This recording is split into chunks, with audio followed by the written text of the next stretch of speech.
I'm with Professor Boris Mankovsky, who's the president of the Ukrainian Diabetology Association.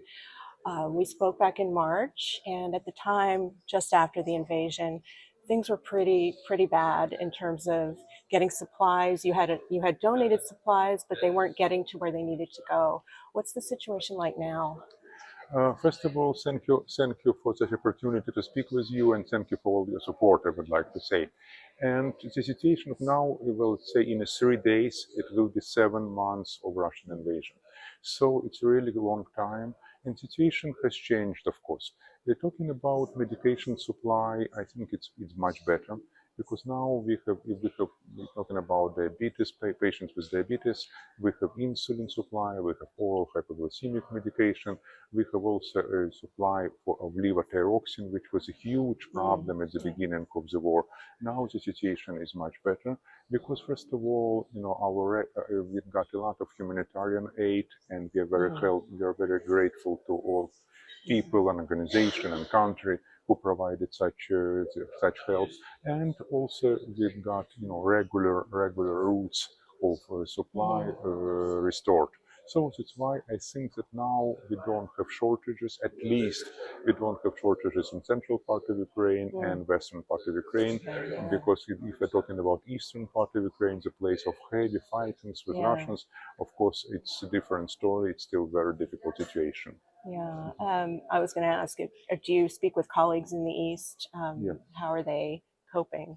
Yes, actually, I'm very impressed by their courage and their determination and their ability to cope with that situation. Because, for instance, if we're talking of city like Kharkiv, it's the second largest Ukrainian city. If we're talking about a smaller city, really they're under attack, under shelling almost every day, and still they continue working. Doctors, physicians, and nurses who originally left the cities, majority of them came back. So they try to cope, and they try to provide care to patients with diabetes and all other medical other disorders. So they're really brave, and they're doing their best. What about the delivery of care? I think you had mentioned that starting with COVID, a lot of things had gone online and virtual and not in person. Is that continuing? Absolutely, absolutely. Yes, I think that probably COVID, despite all the tragedies and all the horror of that pandemic, COVID-19 gave us some new approaches and new modes of treatment patients. And of course, during the war, we use that possibility. So we made a lot of consultations and treatment online, using Viber, Skype, WhatsApp, whatever, email. So that's why I think it helps a lot. But of course, we need to admit patients sometime, and not in many situations. But still, the possibility to provide care remotely helps very much us in such situations. So, what are your biggest challenges right now in delivering care to diabetes and other endocrine patients? Well, I think that probably the biggest challenge is regarding not medicine itself.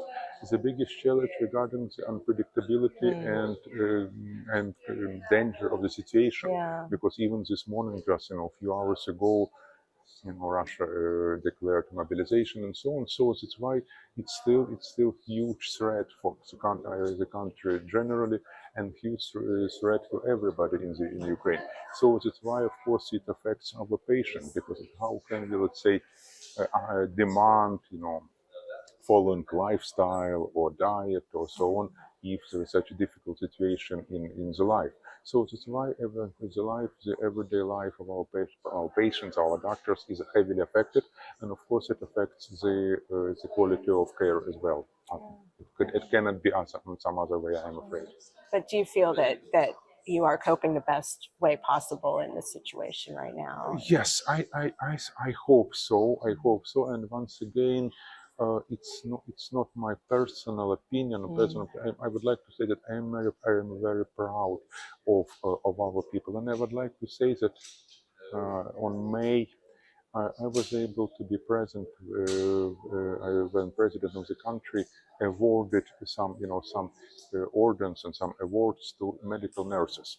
And it was, an experience which I will never forget. I'm sure about this. Those nurses were from very small cities, from villages all around the country. They were, the lost limbs, the lost legs, the lost hand. And why? Why they were there? Because they stayed with their patients till the very end, and Russians hit them, and so that's why. And I'm talking about very civilian people. I'm talking about nurses without any relations to an army, and it was really, well, it was unbearable. It was not possible even to watch, but we have to. So that's why it's really it's still tough. It's full scale war. Yeah, yeah. I was going to ask you about that because the president had come to honor these nurses, but you were there. Yeah. I presume there were other physicians there. Yes. Do you think he has an understanding of the medical issues and about diabetes in particular? Yes, despite all the situation, and despite the war, actually it was open. It was also, let's say, evolving of nurses, but also it was opening of new medical center, which was built, of course, before the war. But let's say formal official opening happened just in May. And for instance, in that center we opened first in the Ukraine so-called cardiometabolic unit. And I had a chance to speak with the president, for a few minutes. So I told him about this cardiometabolic problem and so on, and he listened. So of course, so at least medicine is still in the focus of attention of the government, which I was very glad. Thank you so much, Professor. Thank you very much. Thank you for having me.